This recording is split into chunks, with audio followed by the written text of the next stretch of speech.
kelas 9 yang Bapak kasih.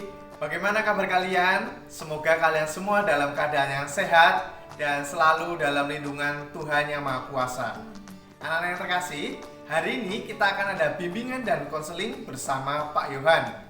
Untuk kalian kelas 9, hari ini kita akan ada bimbingan dan konseling dengan tema meningkatkan motivasi belajar.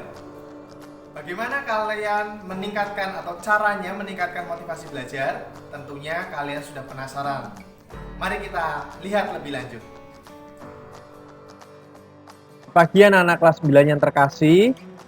Baik, kita berjumpa lagi dalam bimbingan dan konseling.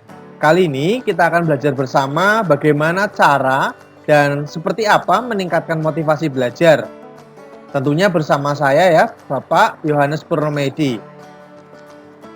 Sebelum kita lebih lanjut, adapun tujuan bimbingan kita pada hari ini untuk tugas perkembangan, yakni mengembangkan pengetahuan dan keterampilan untuk mengikuti dan melanjutkan pelajaran.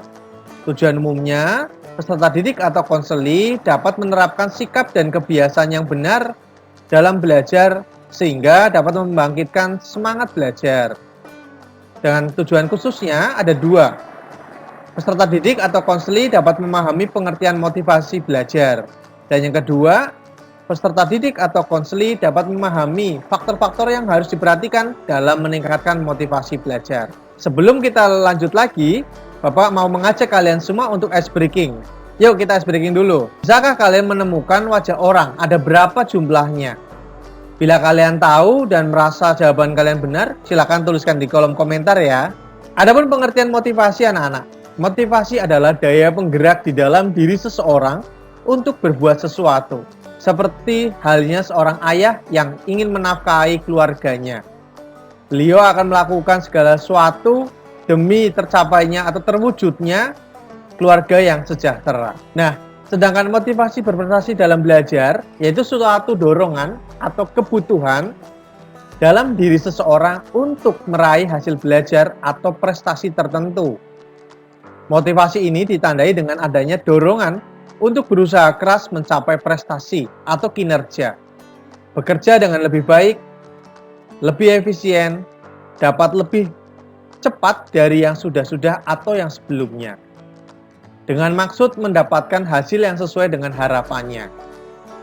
Inilah motivasi berprestasi dalam belajar, mempunyai target tertentu. Nah, berikut ada ciri-ciri siswa yang mempunyai motivasi belajar. Ada 6 ya di sini. Dia tekun, ulet, minat yang tinggi dalam hal belajar, mandiri, tidak disuruh-suruh atau diperintah oleh orang tuanya, tetapi memang keinginan, kemauan diri sendiri. Bertanggung jawab. Dia memegang teguh prinsip bertanggung jawab. Senang memecahkan soal-soal latihan. Nah, ini adalah 6 ciri-ciri siswa yang mempunyai motivasi belajar. Berapa yang kalian miliki dari 6 ini? Apakah 6-6-nya? Ataukah hanya 2, 3, 4? Atau bahkan tidak ada sama sekali? Kalian perlu bertanya kepada diri kalian sendiri. Apakah kamu mempunyai motivasi? Atau sebaliknya? Nah, anak-anak yang terkasih, di dalam motivasi ada juga indikator. Indikator motivasi berprestasi dalam hal belajar tinggi. Yang pertama, selalu lebih suka dan puas dengan prestasi hasil usaha sendiri. Atau justru sebaliknya. Dengan kata lain, kalian lebih suka dikerjakan oleh orang lain demi hasil yang baik. Itu tanda satu bahwa kalian tidak sesuai dengan indikator motivasi. Yang kedua, senantiasa berusaha mencari umpan balik dan evaluasi guna memperoleh masukan untuk berusaha lebih keras lagi. Jadi ketika kalian diberi nasihat oleh orang lain, orang tua, guru, teman, atau mungkin saudara, atau kakek nenek kalian siapapun itu, dengarkan demi kebaikan belajar kalian. Bukan justru kalian merasa paling benar dan paling pintar, sehingga tidak mau diberi masukan atau saran oleh orang lain, justru sebaliknya, dengarkanlah. Sekalipun hal itu mau menyakitkan hati atau mungkin pahit menurut kalian, tetapi itu yakinlah bahwa itu demi kebaikan kamu. Demi motivasi kamu lebih tinggi lagi. Yang ketiga, suka tantangan dan memilih tugas atau pekerjaan yang resikonya realistis, yaitu yang didukung kemampuan nyata. Ya, tentunya kalian yang memiliki motivasi belajar tinggi, kalian lebih suka dengan tantangan. Kalau kalian merasa memang matematika itu sulit, bahasa Inggris itu sulit, dan mungkin pelajarannya lain itu sulit, ya bagaimana caranya kalian bisa menghadapi hal itu sehingga kalian menyenangi matematika, bahasa Inggris, dan lain sebagainya yang menurut kalian anggap itu sebagai tantangan. Tentunya kalian tidak harus mendapatkan nilai 100 atau sempurna begitu, tetapi setidaknya kalian bisa mengalahkan diri kalian untuk sedikit atau perlahan menyukai dari pelajaran tersebut. Dan yang keempat, mereka itu kreatif, lebih gigih, energik, lebih suka bertindak daripada berdiam diri. Ya, kalau kita mengatakan bahwa matematika itu sulit, mungkin kita belum pernah mencobanya. Atau kita mungkin belum pernah melaksanakan untuk mengerjakan soal tersebut. Atau mungkin kita hanya belum menemukan cara yang benar untuk mengerjakan soal tersebut. Melakukan terlebih dahulu, tidak berdiam diri, dan tidak hanya berangan-angan bahwa mata pelajaran tersebut susah, tetapi kalian tidak pernah melakukan atau mencobanya. Maka itu akan selamanya terekam dalam memori kalian bahwa pelajaran tersebut susah, karena kalian tidak pernah mencoba, bahkan tidak mau bertanya, atau mungkin takut bertanya kepada guru, teman, orang tua, atau kalian justru merasa gengsi. Kalau aku bertanya, aku kelihatan bodoh. Justru sebaliknya, kalau kalian bertanya berarti kalian paham apa yang kalian tanyakan dan apa yang kalian bingungkan di dalam pelajaran tersebut. Sehingga dengan bertanya, sedikit demi sedikit pemahaman akan masuk ke dalam pikiran kalian, ke dalam hati kalian, sehingga mempengaruhi emosi kalian menjadi lebih bahagia, lebih senang dengan pelajaran tertentu yang kalian anggap itu sulit. Nah, anak-anak yang terkasih, saya sengaja menampilkan senyum dari seorang kakek ini. Beliau sangat tulus dengan senyum yang diberikan kepada orang lain. Nah, ini menggambarkan bahwa faktor-faktor dalam meningkatkan motivasi belajar pun juga sama. Keluar dari hati kita yang paling dalam. Tentukan niat dan tujuan yang jelas. Kamu punya niat dan tujuan. Kamu mau jadi apa nantinya, kamu mau seperti apa nantinya, ditentukan dari sekarang. Niatkan dalam dirimu. Ya Pak, kan nilai itu tidak mempengaruhi masa depan kita. Iya, tetapi salah satu untuk menentukan masa depan adalah dilihat dari cara kita sekarang. Kalian dituntut untuk disiplin dan bertanggung jawab dari sekarang, supaya apa? Ketika kalian bergaul dengan orang banyak, kalian terlihat karakter yang baiknya muncul. Gitu. Itulah karakter yang tidak kalian dapatkan ketika di luar sana kalian dengan seenak sendiri, hidup dengan sebebas-bebasnya. Nah, maka dari itu, faktor dalam meningkatkan motivasi belajar salah satunya adalah niat dan tujuan yang jelas. Tujuannya apa kamu? Saya ingin mendapatkan nilai matematika 8. Mendapatkan nilai bahasa Inggris 9 misalnya. Tentukan dulu niat. Yang kedua, merencanakan kegiatan belajar sebaik-baiknya. Kamu kan mengetahui, kamu paling senang belajar pada jam berapa, atau pada suasananya seperti apa, ya kamulah yang menentukan. Bisa sambil mendengarkan musik, bisa sambil mungkin dengan suasana yang hening dan minum teh hangat misalnya. Atau dengan cara tertentu. Ada yang belajarnya sore hari lebih nyaman, ada yang belajarnya malam hari, ada yang belajarnya tengah malam, ada yang belajarnya pagi hari. Nah, kalian tergolong mana? Mana yang paling sesuai dengan tipe belajar kamu? Waktu mana yang pas? Dan suasana yang seperti apa yang kalian senangi atau kalian nyaman dengan suasana tersebut? Itu sangat membantu dalam perencanaan kegiatan belajar. Nah, itu dilakukan secara rutin dan konsisten. Yang ketiga, memahami setiap hambatan belajar. Kalau kamu mengalami kesulitan dalam pelajaran tertentu, misalnya fisika, atau mungkin biologi, atau mungkin bahasa Inggris, dan lain sebagainya, kamu coba tanyakan kepada Bapak Ibu guru.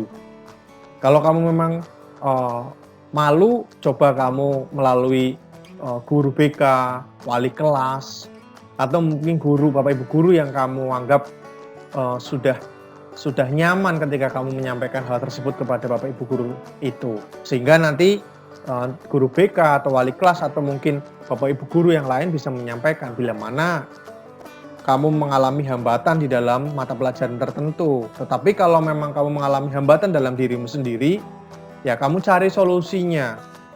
Apa yang menghambat diri kamu? Misalnya rasa malas atau bermain game dan lain sebagainya. Kamu buat sepakatan terlebih dahulu dengan diri kamu sendiri. Dan tentunya jangan sampai kamu melanggar kesepakatan kamu dengan dirimu. Saya berjanji kalau main game cuma 2 jam, tetapi nanggung, kelak, nanti. Ya itu akan menghambat. Yang keempat, jangan lupa ya, berdoa itu sangat penting untuk keberhasilan. Karena dengan berdoa, kita menyerahkan segala suatu usaha, suatu daya juang kita, dan banyak hal yang kita lakukan, kita serahkan kepada Sang Pencipta, yaitu Tuhan Yang Maha Kuasa. Jadi berhasil atau tidaknya kita serahkan kepada Sang Pencipta. Tentunya kita sudah berusaha, kita sudah berjuang terlebih dahulu dan diimbangi dengan berdoa. Sama halnya seorang nenek yang Bapak tampilkan di layar ini. Beliau juga berjuang sepenuh hati sekalipun usianya sudah tidak lagi muda. Ya, kita yang masih muda, apalagi kalian yang masih remaja ya harus lebih berjuang lagi. Kalian diajak untuk meningkatkan motivasi belajar kamu. Kamu belajar lebih giat lagi supaya sukses nantinya. Faktor yang kelima adalah selalu mawas diri, refleksi ya, dan mengembangkan kesadaran diri. Sadarlah kamu hidup dengan keluarga yang baik, orang tua yang baik, yang selalu mendukung kamu. Dari ujung rambut sampai ujung kaki, kamu difasilitasi oleh orang tua. Lalu apa sih yang kamu bisa berikan kepada orang tua kalau tidak belajar, dan belajar?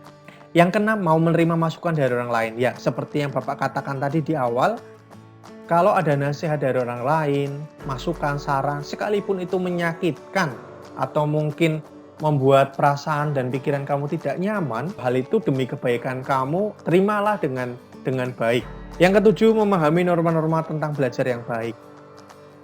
Tentunya kamu mempunyai aturan dalam hal belajar.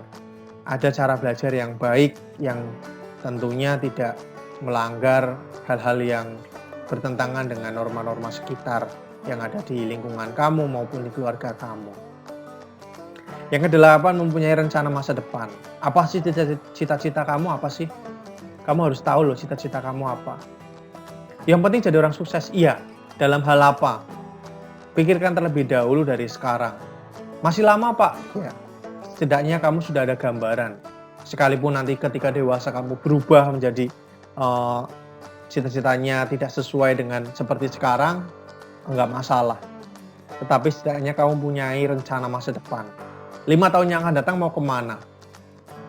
Tentukan dari sekarang dan kamu berjuang dari sekarang, bukan nanti atau besok. Nah, anak-anak yang terkasih, berikut ini adalah langkah-langkah meningkatkan motivasi belajar dalam hal prestasi ya, supaya berprestasi dalam belajar. Yang pertama, tetapkan tujuan. Tujuan kamu apa dalam hal prestasi ini? Berapa nilai yang akan kamu inginkan? Yang kedua, tanamkan sugesti dan keyakinan bahwa seseorang itu dapat berubah dan memang harus berubah menuju titik yang optimum, yang maksimal tentunya. Buatlah target dan tujuan, misalnya dalam waktu seminggu ini, prestasi kita harus tambah 5%. Misalnya biasa nilai 50, ya, dari 50 misalnya. Kamu bisa jadi meningkat mungkin 55, 60, dan seterusnya. Sesuai dengan target yang kamu harapkan. Yang ketiga, belajar menggunakan bahasa prestasi. Ya, bahasa prestasi itu ya bahasa saya bisa, saya mampu, saya segera melakukannya, saya sukses, saya mendapatkan nilai 8, saya mendapatkan nilai 9, saya semangat, dan lain sebagainya, bahasa-bahasa yang positif tentunya. Yang keempat, mulai dari cara berpikir, bercakap, dan bertindak, dan menanggapi sesuatu mencerminkan suasana kerja keras untuk berprestasi. Misalnya ada pelajaran yang belum kamu kerjakan, bukan berkata, susah sekali pelajarannya. Bukan seperti itu, tetapi dibalik.